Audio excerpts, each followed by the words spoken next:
એકમ 29 કેટલી ચોટલી છે? નામના અક્ષરો. ચાલો આપણે એક રમત રમવાથી શરૂઆત કરીએ. જેમ કે રમેશના નામમાં છેલ્લો અક્ષર શ છે, તો શ, સ કે શ થી ચાલુ થતા નામ શોધીએ જે સંતોષ છે. આ જ રીતે મારિયાના નામમાં છેલ્લો અક્ષર આ છે, તેથી આથી ચાલુ થતું નામ શોધીએ જે આફતાબ છે. આમ આ રીતથી રમત તમે પણ રમી શકો છો.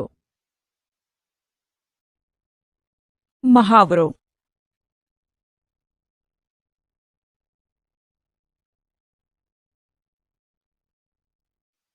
વાળ ઓળવાની રીત.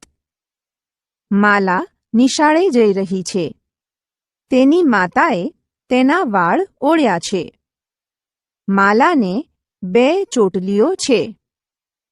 તમારા વર્ગના બાળકો સામે જુઓ. બધા બાળકોએ જુદી જુદી રીતે વાળ ઓળ્યા છે.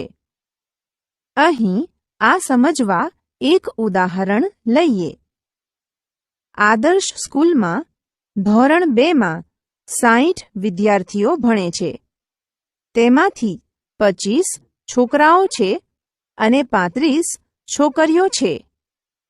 તેમાંથી 20 છોકરીઓએ 2 ચોટલા ઓળ્યા છે, જ્યારે 15 છોકરીઓએ 1 ચોટલો ઓળ્યો છે. આને આપણે કોષ્ટકમાં આ રીતે દર્શાવીશું. કોષ્ટકમાં 2 ખાના આપેલ છે. પહેલા ખાનામાં વાળની રીત છે, જ્યારે બીજા ખાનામાં બાળકોની સંખ્યા છે. હવે આપણે કોષ્ટકમાં સંખ્યા લખી તેને પૂર્ણ કરીશું.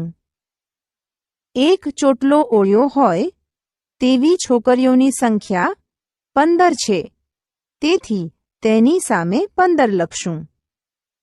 2 ચોટલા ઓળ્યા હોય તેવી છોકરીઓની સંખ્યા 20 છે, તેથી તેની સામે 20 લખીશું.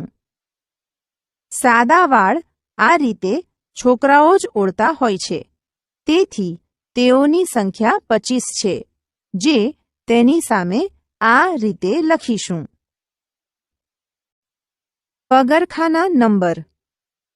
તમારા વર્ગના બાળકોના પગ જુઓ. દરેક વ્યક્તિએ બૂટ, ચંપલ કે સેન્ડલ પહેર્યા છે. બૂટ અથવા ચંપલનું તળિયું જુઓ. જો તળિયા પર નંબર લખેલો હોય તો તે તમારા માપના પગરખાનો નંબર છે. મહાવરો.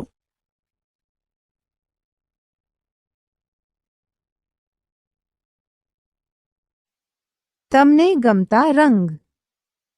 આપણી આસપાસ અનેક રંગ છે. સૌથી વધુ ગમતા રંગ વિશે તમારા મિત્રને પૂછો.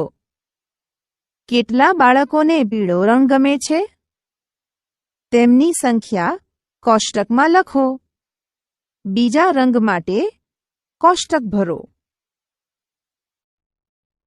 મહાવરો.